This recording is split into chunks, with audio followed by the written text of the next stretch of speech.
How's it going, YouTube? This is Wake Run Collapse. I'm trying a new microphone location for this video, so we're going to test it out and see how well it does. Although the King of the X and Y Full Art series is done, it has inspired me to talk more about some of my favorite things about Japanese collecting and the collection that I've amassed for myself over the years.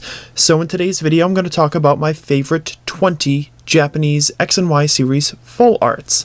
Now this encompasses everything starting from X and Y collection back in December of 2013, I think, all the way up through every set that proceeds until 20th anniversary.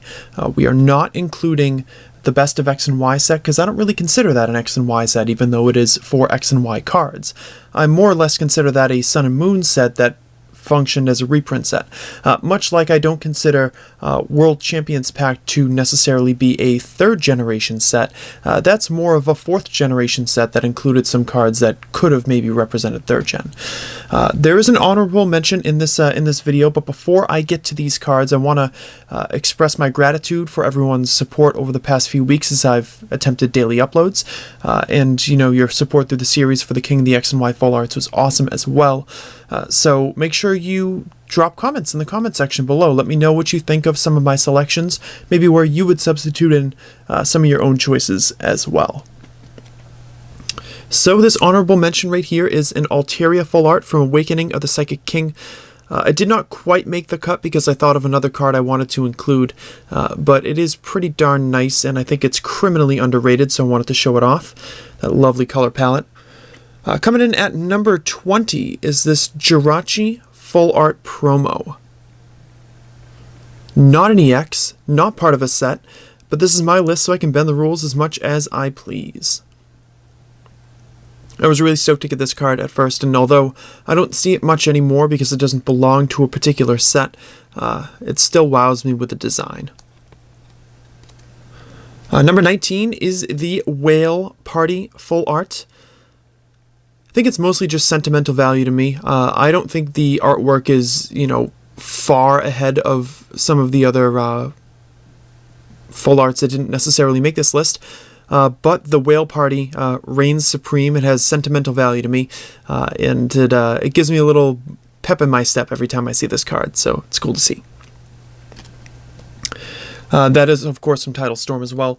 Coming in at number 18 is this Darkrai EX Full Art from Rage of the Broken Sky. I love the focal point of the eye and how bright it appears. I thought the Darkrai Full Art from Dark Rush back in Black and White 4 was a little bit of a missed opportunity, and I gotta say I prefer this one. Pretty sweet looking. Number 17 is from Emerald Break, but it needs no introduction. It is the Mega Rayquaza Full Art. I actually struggled to decide between this and the regular Rayquaza Full Art, but I remember how hype I was when I first pulled this card out of a booster box, and definitely the type of moment that makes you happy that you film pack and box openings and post them all the time. I never open anything offline, and oh boy, if I had, I would have been really bummed to not be able to share that with you guys. So, great design. Obviously, Mega Rayquaza packing a serious punch. Number 16 is going to be the only other card remaining that does not exist in a true blue Japanese set, and it's this Articuno Full Art from Generations. I'm not sure if I prefer this one or the Plasma Gale Articuno Full Art. That one being an EX, of course. But there's something about this card. It's a simplistic design. It doesn't have to get super ornate to get its point across. It's just beautiful. And that is a trend that you're going to see in a lot of the top performers in my list. Number 15 is the Gengar EX Full Art from Phantom Gate, of course. Love those little plasma bubbles. We call them jelly beans for a while in the back right over there. It almost looks like balloon-esque, this Gengar. I know, it's really cool. Could have landed in many different places on that list, but I chose number 15 for it.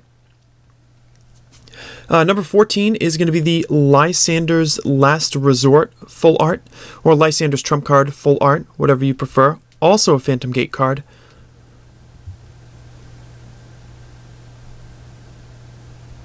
The artwork is pretty cool on here, but I think part of the reason why I am so engrossed with this card is the difficulty that I found in procuring it in the first place. I mean, now that it's a banned card as well, that plays a role too.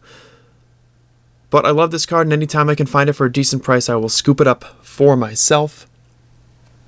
Number 13 is the Mega Blastoise Full Art from 20th Anniversary. This set will be featured a couple more times due to the quality of its full arts, but I chose Mega Blastoise for number 13. Really sweet looking card. Makes me think that maybe I should get more 20th Anniversary boxes and just crack them open for the heck of it, even though I have absolutely no use, none, zero use for additional holos in this set. The Charizard's always going to sell out, the Mew's always going to sell out, the Mewtwo will sell really low, but these full arts, man, these full arts, something else. Number 12 is the Flareon Full Art from the Pokécune collection. I think it's a really creative design. I like that Vaporeon and Jolteon are on either side, and they're all just kind of tilting their heads together. It is a little more cutesy than I'd like to see some full arts, but I think it works absolutely well for this one. It's good stuff.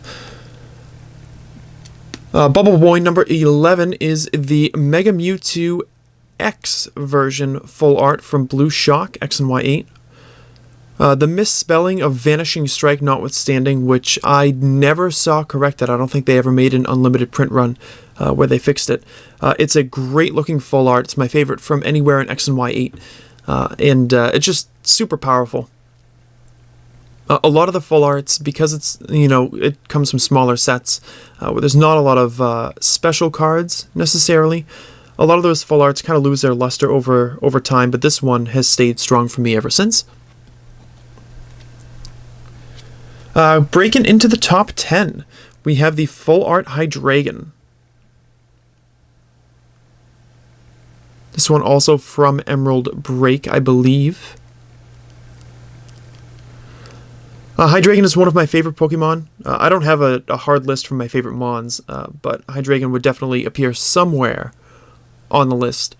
And this is a great representation of that Pokemon in my eyes. I've come across a whole bunch of them over the last couple of years, which diminishes it a little bit for me, but I love Hydreigon in pretty much any card, so to see it get a full art is pretty sweet. Number 9, the Primal Groudon full art from Gaia Volcano. In case you weren't sure, it's from Gaia Volcano. The Primal full arts I was really drawn to for a number of reasons. I think the design of the Pokemon mixed with how they design the words, because you've got that very same shading all the way through, and then it kind of boils over into the lettering, I thought was a really nice touch. And I just love the Mon in general. I think it's really cool. Definitely my favorite from Gaia Volcano, which is a set I had a lot of fun with over the years. Number 8, we're going to see the Full Art Mewtwo from 20th Anniversary. Another case, as you'll see with many of the upcoming full arts, again, of less being more. You don't need a whole bunch of crazy stuff going on with this card to truly appreciate the artwork. And I think it's probably one of the best representations of Mewtwo that we have. It also, I believe, is the only time that I include a Mon twice in this list. Although it's not really the same one because one's a Mega Evolution, but still pretty darn awesome. Number 7 from Rage of the Broken Sky is going to be this Ho-Oh full art. I love the black and white 5 version of Ho-Oh's full art as much as anybody, but this brings something completely different to the table.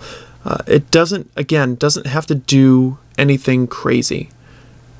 Not in the slightest. You've got that extra little rainbow pattern in the bottom right-hand corner, and just a beautiful design. This is the type of card that if it were 4 feet wide and 6 feet tall, it would look fantastic as a giant poster on the wall. Just really, really nice. Just trying to get my bearings for where we are with the numbering here. Number 6 is going to be from Tidal Storm, the Primal Kyogre full art, which I do like a little bit better than the Primal Groudon full art. It's another one of those cards that anytime I get an opportunity to scoop it up at a good price, you can count on that happening.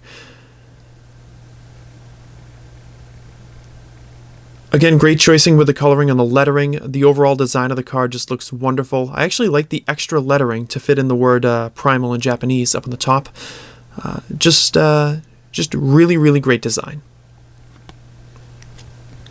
And now we're into the top 5, so you know I'm pretty serious about these ones. Number 5 is the Mega Gardevoir full art from Cruel Trader.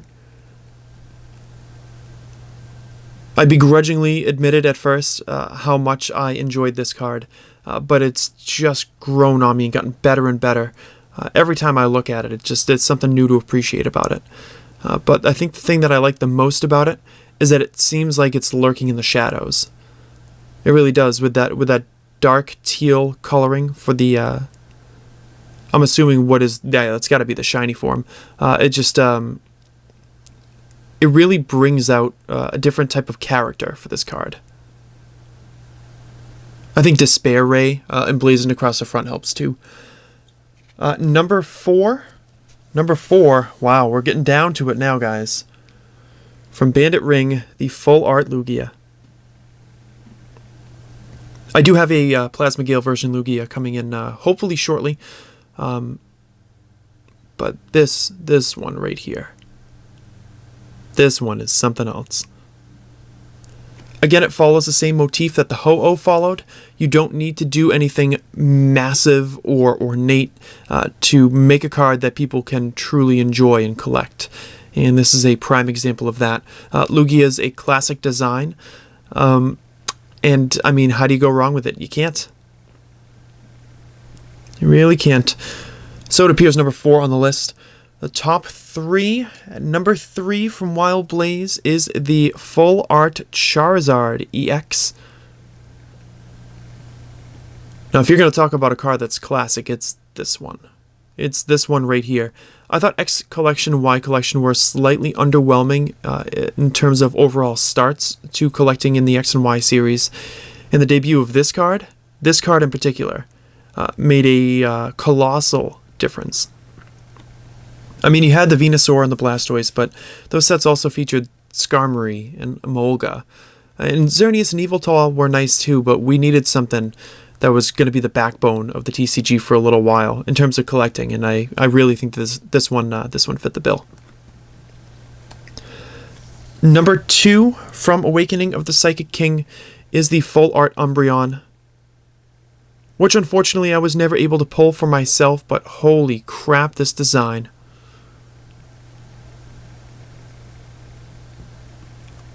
Umbreon's also a Pokemon that has appeared quite frequently over the years on this channel.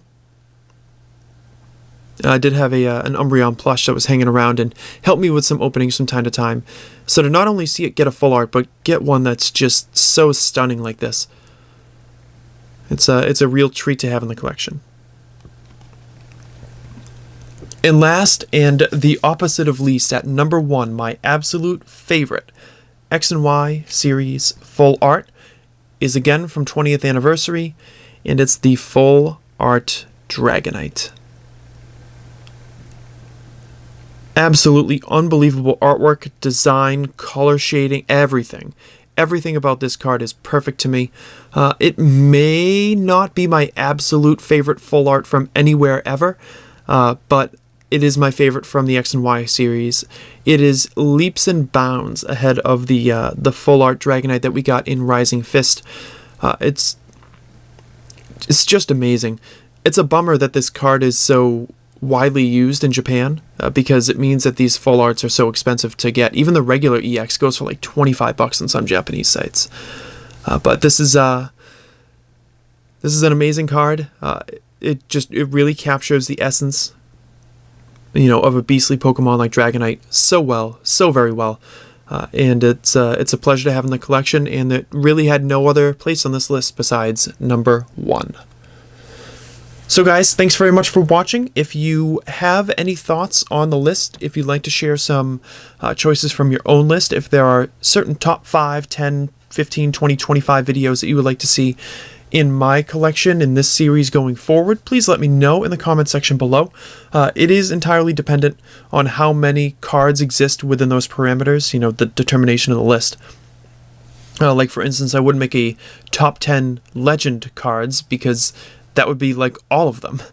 So that would be a top 5 list. Whereas if I were to make my favorite like regular EXs from the Black and White series, that would be a more lengthy list like you would have here. It'd be, you know, 15, 20, 25. So if you have any topics you would like me to cover in the future, please let me know in the comments section below.